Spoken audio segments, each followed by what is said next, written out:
What does it mean to build a firewall? She dared to ask that question. Impressive. It means isolating you from the external internet. The person asking this question is a hero. Building a firewall is to prevent people without proper credentials from freely accessing certain areas. It stops things that don't comply with Chinese laws from being brought in from outside the country. It's like customs, where if you bring in illegal items, like firearms or large amounts of gold, they are confiscated. This is the internet's customs, preventing various information attacks. For instance, before China hosted the Winter Olympics, we used this system, which resulted in a zero-incident event, thanks to our national firewall. This is a recording of a female student asking a question during a lecture by Fang Binxing, the father of China's firewall. She voiced a question that many Chinese people think about but dare not ask, earning her the title of hero from her peers. After she asked this question, there were murmurs from the crowd, reflecting both surprise and a hint of sarcasm and ridicule. From the sounds at Fang Bingxing's lecture, we can discern that many students are very dissatisfied with the firewall that separates them from the world. While Fang was answering, some students quietly questioned, asking, "What doesn't comply with the law?" And, "Can the internet really carry illegal items like firearms or large amounts of gold?" At the same time, they were acutely aware of the lack of freedom of speech in their country. They also knew that the so-called zero incidents during the Winter Olympics did not mean that no incidents occurred, but rather that incidents were removed from the internet, pretending nothing ever happened. Everyone knows that China has a firewall. China's firewall, also known as the Great Firewall of China, is referred to by China's Cyberspace Administration as the Cross-Border Data Security Gateway. It's a combination of software and hardware systems used by the Chinese government to filter international internet content. Its main purpose is to monitor all communications passing through international gateways and to disrupt, block, and filter content deemed non-compliant with China's official standards. Due to China's stringent internet censorship, websites considered to contain inappropriate content face direct government interference. In essence, the Chinese government uses the firewall to some extent to control the freedom of thought and speech of its people, ultimately to reinforce its authoritarian rule. For those who wish to break free and access information from around the world, they realize that the firewall is blocking their mental, intellectual, cultural, and speech platforms. Consequently, they deeply resent the firewall and resort to using technology to bypass it. Many believe that the firewall not only limits freedom of thought, culture, and speech, but also hinders the development of China's internet industry. Recently, the Docker Hub Mirror Accelerator from Shanghai Jiaoteng University was taken down due to regulatory requirements, which are related to the firewall. The removal notice stated, "We regret to inform you that effective immediately, we will terminate the mirroring of the Docker Hub repository due to higher authority directives. Docker-related tools will default to automatically handle the fallback of invalid mirrors. If you have difficulty accessing the official source, we suggest trying other still serviceable mirror sources." Docker Hub is currently the largest container image community. However, due to China's firewall restrictions, developers find it inconvenient to obtain container images from Docker Hub. If the download process is smooth, the Docker Hub Mirror Accelerator can help developers download Docker images faster. Recently, Shanghai Jiaoteng University removed certain descriptions like "due to regulatory requirements" and "as directed by higher authorities" from their notification. The reasons for this removal are unknown. This is not just limited to Docker. Other mirror services like GitHub CDN mirrors, NPM, Python PIP, OpenWord OPKG, which are not subjected to content censorship, will also be taken down. It feels like there's no way out. This behavior isn't surprising in China, where government power overrides everything. No one seems to care whether science needs to develop or technology needs to advance. If development is needed, it's only to serve the regime. However, a recent viral article suggests this might change. On the night of May 22nd, an article spread rapidly online. The article, titled "The Chinese Internet is Accelerating Its Collapse," emerged because someone noticed a massive disappearance of historical articles and information from mainland Chinese websites. The article's author, He Jialan, a social media influencer, stated that if we search for Jack Ma on Baidu with the time set between 1998 and 2005, only one result appears, which is fake. The publication date of this result is actually 2021, not within the specified time range. This search result proves that it's nearly impossible for users to find original information about Jack Ma's experiences, reports, speeches, and development history around the year 2000. He Jialan also noted, "Isn't this a Baidu search engine issue? Would we get better results with Google?" However, after testing, Google provided only slightly more information than Baidu, and it was still limited. The information had time discrepancies and was largely invalid due to technical reasons.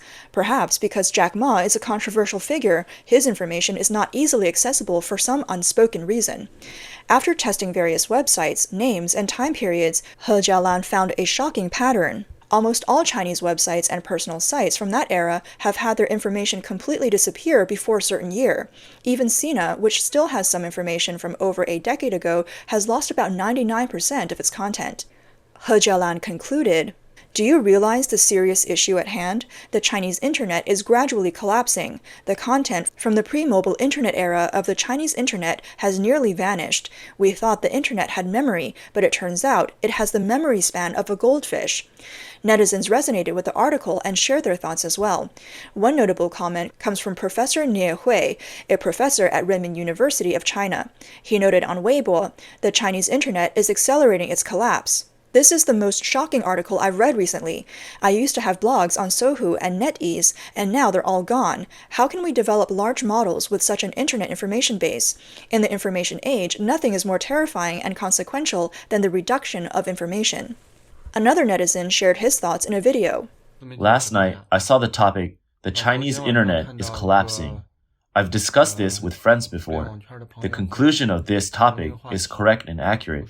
The Chinese internet is both flourishing and collapsing. Why is this? Older Chinese netizens fondly remember the PC internet eras of BBS, where everyone could speak freely with greater freedom of speech. But such opportunities are no longer available. In the mobile internet era, everyone is overwhelmed by algorithms. You don't need to explore the internet. Instead, you are surrounded by algorithms. In tech circles, this is called feeding algorithms, and you end up repeatedly seeing similar content. This is a snapshot of the current Chinese internet. Under the influence of algorithms, the quality of Chinese internet search engines has significantly declined. Nowadays, mobile platforms like WeChat and Douyin are used much more than PCs.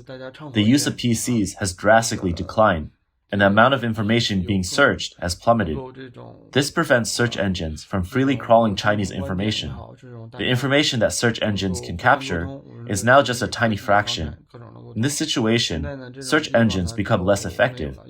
Furthermore, Chinese netizens are passively receiving the information they need under the algorithms, reducing the need for search engines, leading to a vicious cycle that deteriorates further.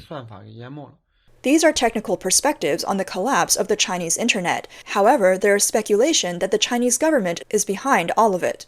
On May 23rd, Radio Free Asia reported that Lu Jun, the co-founder of the Beijing Yirenping Center, a grassroots nonprofit organization, found that the materials stored on the internet by the organization had disappeared.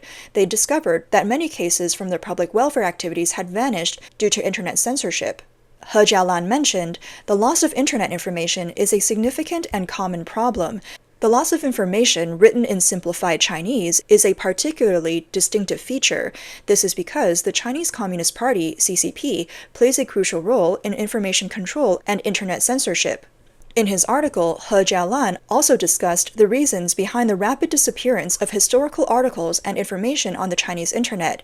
He believes the reasons include economic difficulties, changes in business models, and regulatory pressures.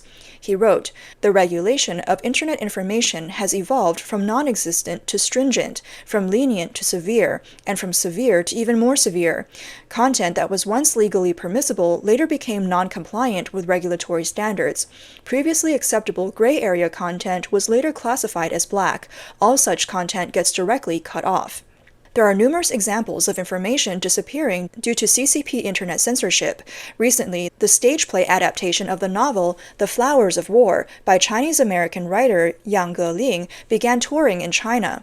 The novel was also adapted into a film by Chinese director Zhang Yimou in 2011. However, on the Chinese internet, Yang Geling's name is no longer associated with The Flowers of War. Over 2 years ago, Yang Geling's entry could still be found on Baidu Baike. Until 2022, Yan Geling published an article on her WeChat Moments criticizing the CCP for concealing the truth about the COVID-19 pandemic. She also echoed criticisms of Xi Jinping during an interview about the chained woman incident. Since then, her name has vanished from the Chinese internet. A scholar from Chongqing, Mr. Wang, noted that over a decade ago, articles discussing history, uncovering truths, and criticizing the status quo could still be found. However, now, publishing such content invites trouble. Many domestic media outlets operate under CCP leadership, so deletions are expected. Professor Feng Chengwen from the University of Technology, Sydney, agrees. He finds the phenomenon described in the viral article both shocking and terrifying. He said this deletion behavior has a devastating impact on the Chinese people's understanding of history. From a political perspective, gray areas from the past have now become black areas. With increasing surveillance, anti-espionage laws, and countless internet regulations, operators are overwhelmed and resort to indiscriminately deleting all information. Ironically, He Jialan's article exposing the black hole of the internet eventually disappeared from the Chinese internet. The CCP's removal of vast amounts of data from public view involves more than just internet censorship. It likely aims to sever parts of history to cover up the CCP's past crimes. Xie Tian, a chaired professor at the University of South Carolina's Business School, shared his thoughts with Voice of America. He suggested that the only plausible explanation for this unusual phenomenon is that the CCP's Cyberspace Administration has instructed internet service providers to erase this information. Particularly since many of the disappeared pieces were published before Xi Jinping's tenure, it indicates tightening regulatory controls. Director of Information and Strategy Institute, a Washington, D.C. think tank, Li Hengqing, added that the CCP's Cyberspace Administration acts as part of the stability maintenance system, blocking what it deems harmful information while continuously creating messages favorable to the government. These manufactured pro-CCP messages are often not truthful. The cliff-like disappearance of internet information indicates that the CCP feels its regime is under threat. It is likely aware that the Great Firewall is gradually crumbling and could fail eventually. To protect the regime's survival, they are erasing online memories, a common tactic of dictatorial governments.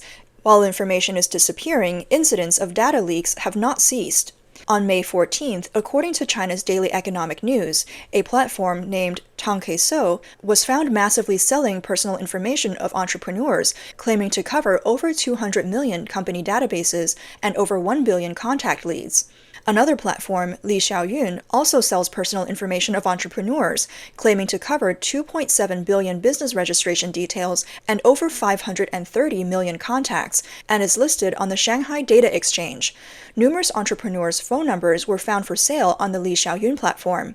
By comparing leaked information lists with the Who Run Rich list, it was discovered that the families of several entrepreneurs whose personal information was leaked have fortunes exceeding billions of yuan. For example, Tangkeiso offers access to up to 500 companies per month for the price of 980 yuan per year, meaning it costs less than a penny to access the personal information of any billionaire.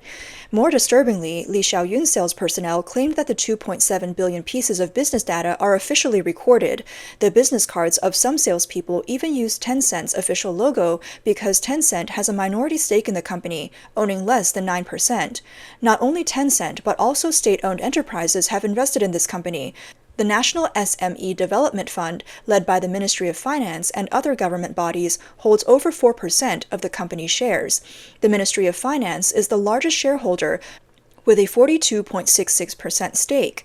This indicates that the business of selling personal information is supported by the CCP. Several Li Xiaoyun salespeople revealed how they obtained personal information. 1. Using big data to match phone numbers with the names of legal representatives in business information, in cooperation with the three major telecom operators, China Mobile, China Telecom, China Unicom. 2.